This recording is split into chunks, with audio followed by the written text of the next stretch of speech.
এখানে আছে পুরো 1000 পিস ম্যাচের কাঠি আর একটি মাত্র ডিম। এই ডিমটিকে কি এতগুলো ম্যাচের কাঠি জ্বালানোর পর এটিকে কি খাওয়ার উপযুক্ত করতে পারবে? আজকে আমরা সেটি এক্সপেরিমেন্টের মাধ্যমে দেখবো যে এতগুলো ম্যাচের কাঠি, এখানে পুরো 1000 পিস ম্যাচের কাঠি আছে, যা আমরা একটি ক্লের সাহায্যে কিন্তু আমরা এগুলো মানে বসাইছি যাতে এগুলো যেন দাঁড়ায় থাকতে পারে আর এই ডিমটিকে যেন ভাই রান্না করে আমাদেরকে যেন খাওয়াইতে পারে। দ্যাট মিনস সেটা আমরা আজকে টেস্ট করে দেখবো যে এতগুলো ম্যাচের কাঠি একসাথে জ্বালানোর পর অ্যাকচুয়ালি এটা রিয়েকশন কী হবে। এটাকে যখন আমরা এখানে বসাবো তখন এটা মানে এতগুলো আগুনের ধারা হওয়া সম্ভব কিনা এটা আমরা একটু টেস্ট করে দেখবো। ভেঙে পাত্রের মধ্যে দিয়ে দিলাম। পাত্রের মধ্যে এখন আমাদের ডিমটা দেওয়া হয়ে গেছে। এখন আমাদের এক্সপেরিমেন্ট করার পালা।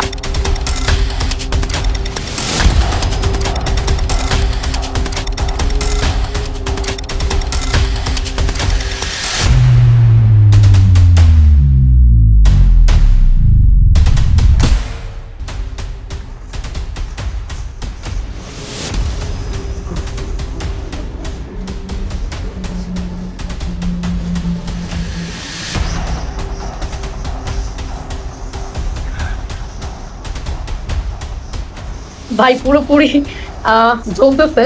মেবি এটা রান্না হয়ে যাইতে পারে, দেখতে কিন্তু অনেকটা জোস লাগতেছে।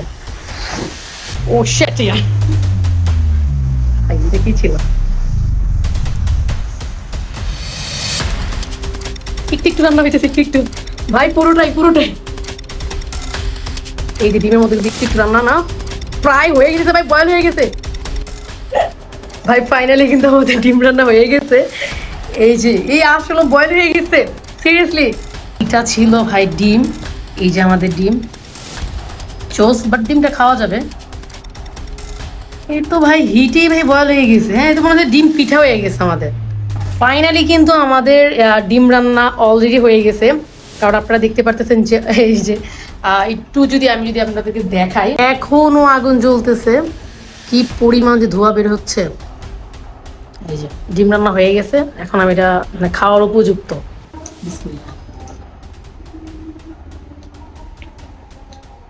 না লাগে আসলে টেস্ট আছে লবণ ছাড়া, বাট লবণ দেওয়াটা উচিত ছিল, আর হচ্ছে যেটা তেল দেওয়া উচিত ছিল।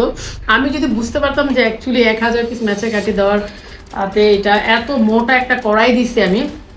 আপনারা যদি একটু দেখেন, আমি আপনাকে যদি দেখে দেখেন কত মোটা, মানে পুরো একদম কিন্তু দেখা যায়, তলা দেখা যায়।